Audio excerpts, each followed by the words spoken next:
Hello everyone. So last video हम business environment का monetary policy कर रहे थे, जिसमें आज हम मेजर्स ऑफ मॉनेटरी पॉलिसी करेंगे।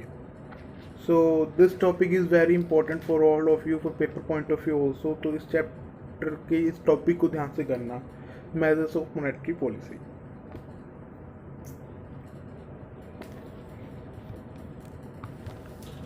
The measures of monetary policy, here there are two types। तो इसमें आते points, measure for expansion of credit, measure for controlling of credit. जिसमें हम इस वीडियो में करेंगे measure for expansion of credit, कि कौन कौन से पॉइंट्स हो सकते हैं जिससे कि क्रेडिट को एक्सपेंड किया जा सकता है। Here first point is revision of open market operation. Revision of open market operation means that this policy, ये एक पॉलिसी ओपन मार्केट ऑपरेशन जो अक्टूबर 96 में रिलीज की गई थी। अकॉर्डिंग टू दिस क्या होता है इसमें कि जो गवर्नमेंट सिक्योरिटीज़ होती हैं उनकी सेल एंड परचेज की जाती है। सेल एंड परचेज जैसे कि for example bill of bills हैं कोई, ठीक है, कोई ऐसी गवर्नमेंट सिक्योरिटीज़ हैं जैसे कोई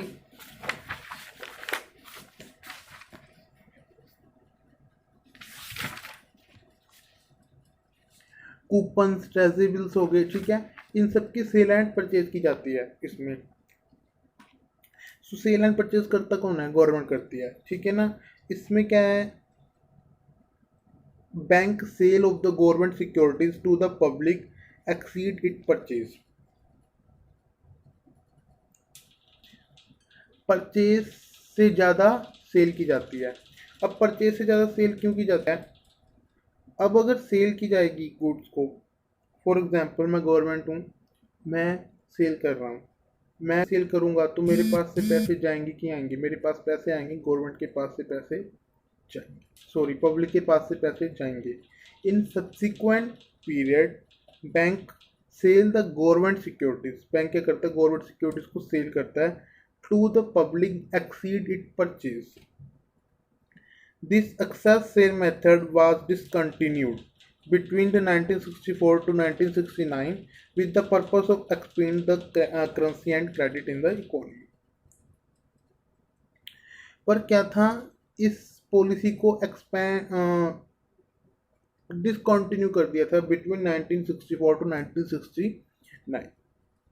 नेक्स्ट पॉइंट है liberalization of bill market scheme.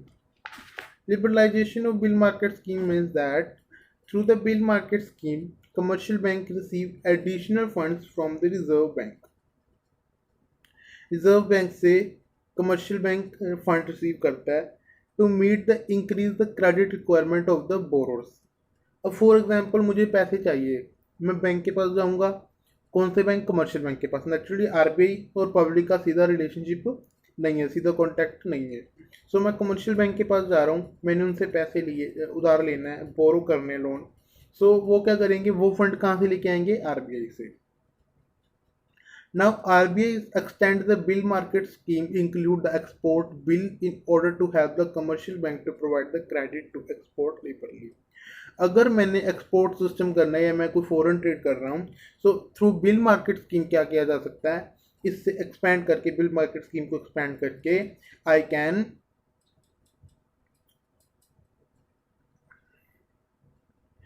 इससे क्या कर सकता हूँ? बिल मार्केट स्कीम से मैं फॉरेन ट्रेड कर सकता हूँ, जिससे क्या होगा? ये एक्सपेंड किया जा सकता है।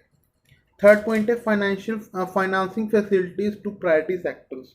जो प्रायोरिटी सेक्टर्स में mainly small industries, medium industries या medium scale business, small scale business आ सकते हैं, और फार्मर्स आते हैं प्रायोरिटी सेक्टर्स में। सो इनको क्या किया जाता है? फाइनेंस फैसिलिटीज प्रोवाइड की जा सकती हैं। Reserve Bank continue to provide credit facilities to priority sector such as small scale industries, cooperative industries, even through the general policy of the bank also. Bank भी क्या कर सकते हैं? इन चीज़ों को प्रोवाइड कर सकते हैं। नेक्स्ट पॉइंट है रीफाइनेंस एंड रीडिस्काउंटिंग फैसिलिटीज। इसमें क्या होता है? फॉर एग्जांपल मेरे पास बिल है, सबको पता है बिल ऑफ एक्सचेंज चैप्टर किया होगा अकाउंट्स में। मेरे पास बिल है, मैं उसको डिस्काउंट करवाने जा रहा हूँ, ठीक है। नेचुरली अब हम बिल क्या है? बैंक से डिस्काउंट कराएंगे। बिल की जो लिमिट थी वो 3 मंथ्स थी, मैंने 3 मंथ्स अभी कंप्लीट नहीं हुए, पहले ही बैंक से डिस्काउंट करा लिया, मेरा सिस्टम खत्म। अब बैंक क्या करेगा, जो बिल है उसको कमर्शियल बैंक को आरबीआई से, रिजर्व बैंक से रीडिस्काउंट करा लेगा।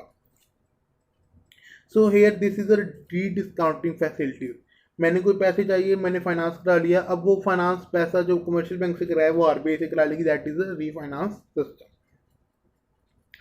In recent years it means after the 2000, जो अभी न्यू सेंचुरी आई है 2000 के बाद और after mostly 2015, in recent year RBI has following a policy of provide selective free finance and rediscounting facilities provide करनी उन्होंने शुरू कर दी। At present bank are permit refinance equal to 1% of the demand time liability at par the 10% per annum. अब क्या किया जाता है इसमें कि जो डिमांड, एक होती है डिमांड लाइबिलिटी, होती है टाइम लाइबिलिटी।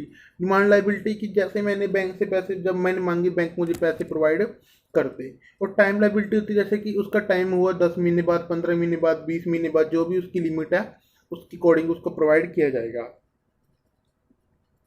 अब इसमें क्या है, बैंक ने परमिट की कर दिया गया बैंक को कि 1% of demand liability and 10% of time liability क्या उस रीफाइनेंस और रीडिस्काउंट करवा सकती है।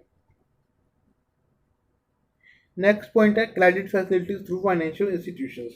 जो फाइनेंशियल इंस्टीट्यूशंस हो गए, आईसीआईसी बैंक हो गया, आईएफसी आ गया, industrial financial corporation of India, इसके अलावा Indian reconstruction corporation of India RICI, या फिर स्टेट फाइनेंस ऑफ कॉर्पोरेशन, इन सब से क्या किया जा सकता है, हम क्रेडिट फैसिलिटीज ले सकते हैं। Even RBI also has establish various financial institutions, इसने आरबीआई के ही इस्टेब्लिश किए हुए हैं। So through this institutions RBI provide the medium term and long term credit facilities for the development of the country, जिससे कि आरबीआई इनको credit facilities provide करता है। Next one is the deficit financing. Continuous increase in money supply in the country has been caused by the adopting the method of deficient financing. इसमें क्या है कि अगर मनी की सप्लाई बहुत ज़्यादा हो रही है, so this is known as the deficient financing.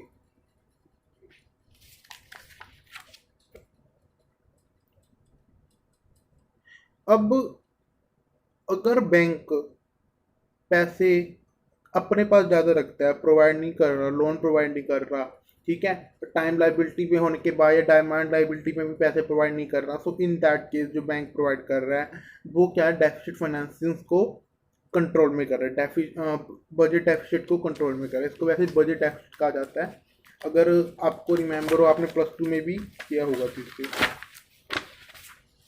Deficit financing के बाद लास्ट पॉइंट है एलोकेशन ऑफ क्रेडिट। इसमें क्या है, प्लान के अकॉर्डिंग जिन जिन स्टेट्स को प्रायोरिटी प्रोवाइड की जाती है उनको एलोकेट की जाती है चीज़ें। एलोकेट कैसे की जाती हैं, the major part of total credit available to goes to the public sector through the statutory requirement and other means.